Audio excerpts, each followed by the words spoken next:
Yo, yo, what's good, homies and homettes? Hopefully, y'all can hear me. And I just want to give my predictions on Slammiversary 15. It's going to be on and cracking tonight. It's going to be off the hook. The two matches that I'm looking forward to on the entire card, to be honest. The two matches I'm looking forward to is Tessa Blanchard versus Sami Callihan. I feel like Tessa Blanchard is going to kick Sami Callihan's ass from what pillar to post. I feel like she will. I can't wait to see an intergender match like this. It's been a long time since we've seen an intergender match in professional wrestling. And the other match I'm looking forward to is the main event between Brian Cage and Unbreakable Michael Elgin. And I feel like Brian Cage is going to retain, although something could happen with the finish, like John Morrison interfering. You never know. I mean, Johnny Impact. I'm sorry, he don't go by John Morrison no more. Johnny Impact. I feel like he might interfere, but you never know with like. I mean, with Impact Wrestling, you could be thrown on a swerve, like with anything, to be honest. Because, hey, it's Impact Wrestling that we're talking about here. Ever since Don Callis and Ed Nordholm have took the helm and have taken Impact Wrestling, oh, and Scott D'Amore, ever since they've took charge of Impact Wrestling over the past year or so, year and a half, I would say, it's gotten better and better. I mean, you have LAX, the best tag team in Impact Wrestling, besides what's their names? What's their name? Josh Alexander, All Ego, Ethan Page. And you know what? Ethan Page is a cool guy. I've talked to him on Twitter off and on. I've retweeted a lot of his tweets. I'm glad they're tag team champions.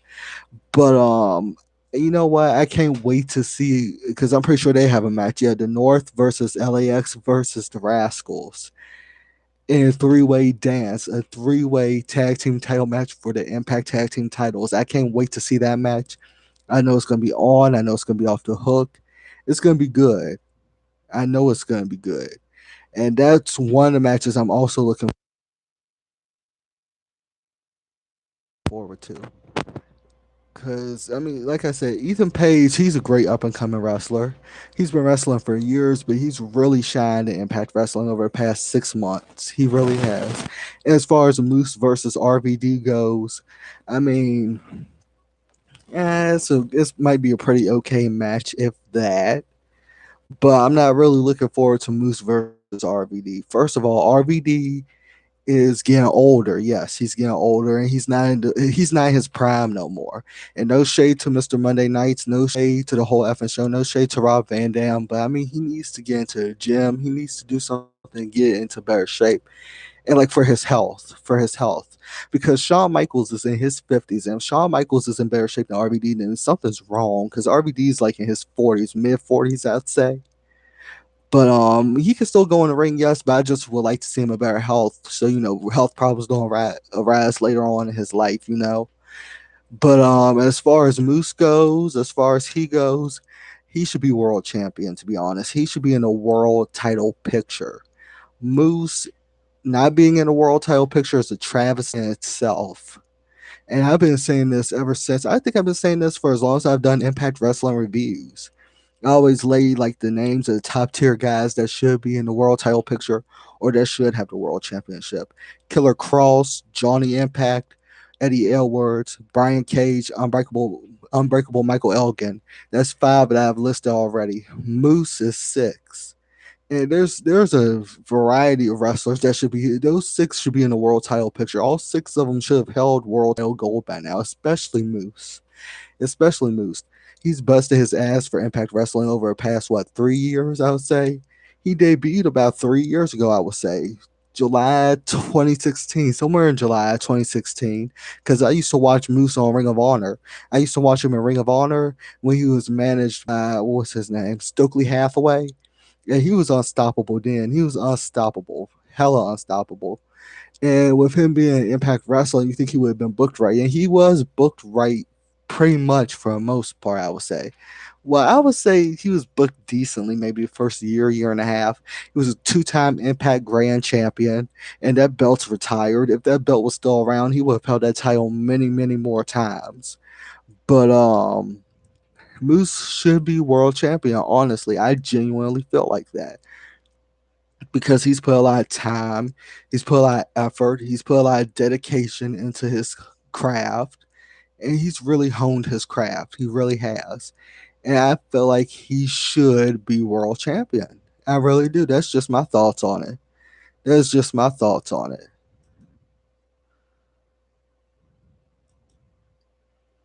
I'm just saying, you know.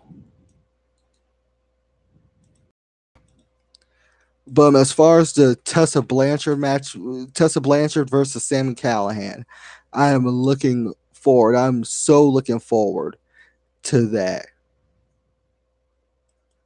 I'm so looking forward to that because the build up between Sami Callihan and Tessa Blanchard, it has been off the hook.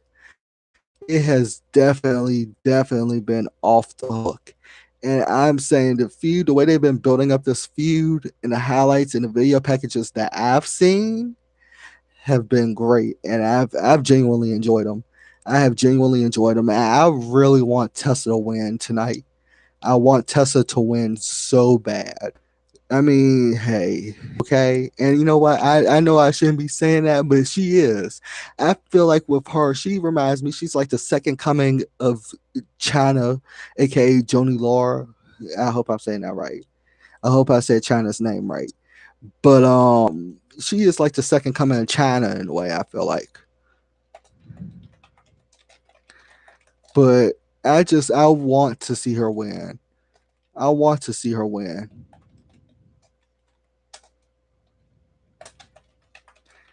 Let's see. Let's see. What else? The main event, like I said, Michael Elgin, the main event, Brian Cage.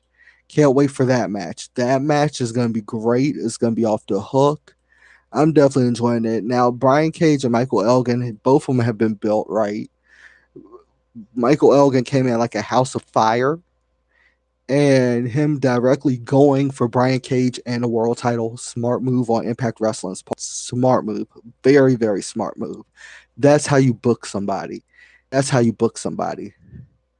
But Brian Cage, you know he's going to retain because Brian Cage is fresh into his world title reign. This is his first world title reign, and he hasn't really had a chance to enjoy it yet because, you know, during the match against Johnny Impact, aka John Morrison at Rebellion, he suffered a back injury. Suffered a back injury after a move from John Morrison, and he missed a couple of days of television tapings. And now that he returned and everything,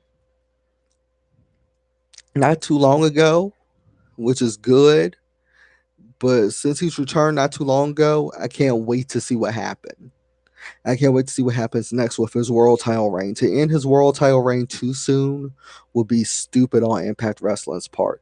It really would be. But that's what I'm saying. Impact Wrestling over the past year, they have built up a reputable roster. They've built up a roster full of great competitors. And I can't wait to see what happens. I can't wait to see what happens. But that's those are my predictions. I mean, I kept it short, kept it sweet, kept it simple, straight to the point.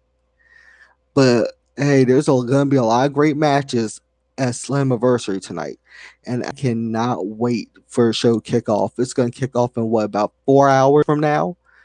Pre-show and all, 3.5, 4 hours. I'm definitely gonna check out. So I hope y'all check out too. Oh, wait a minute. I forget. Monsters Ball match. Fatal four-way Monster Balls match for the Impact Knockouts title. Taya Valkyrie versus Rosemary versus Su Young versus Miss Thickums, Jessica Havoc. My prediction. Taya Valkyrie might retain, but I'm thinking either Rosemary could regain the title or Su Young could regain it. So I mean, I'm kind of split between that. This is Rosemary's specialty match, and it might be Su Young's too. I don't know, but we'll see what happens with the fail four-way Monsters Ball match for Impact Knockouts title. Now that one I'm also waiting to see too. So you know what? I have 4 matches I'm excited for. 4 matches, 3 or 4 at least. I can't wait to check out tonight. So hopefully y'all check it out. I'm pretty sure order on pay-per-view if y'all haven't already. Check out Impact Wrestling every Friday night on Twitch at 10 p.m. Definitely from 10 p.m. to 12 a.m. Friday nights. Best 2 hours of your week spent on Impact Wrestling. I'm telling y'all won't be disappointed. And then 6 days from now is AEW's next pay per view, which I'm definitely looking forward to. So I'm gonna give my predictions on that maybe a little later. I don't know, but I am looking forward to AEW's next pay per view, and that's gonna be Fight of the Fallen, which is gonna be Saturday. Excuse me, Saturday, July 13th at Daly's place in Jacksonville, Florida. So I can't wait for AEW's Fight of the Fallen. That's gonna be Saturday coming up. But hopefully y'all enjoyed this video.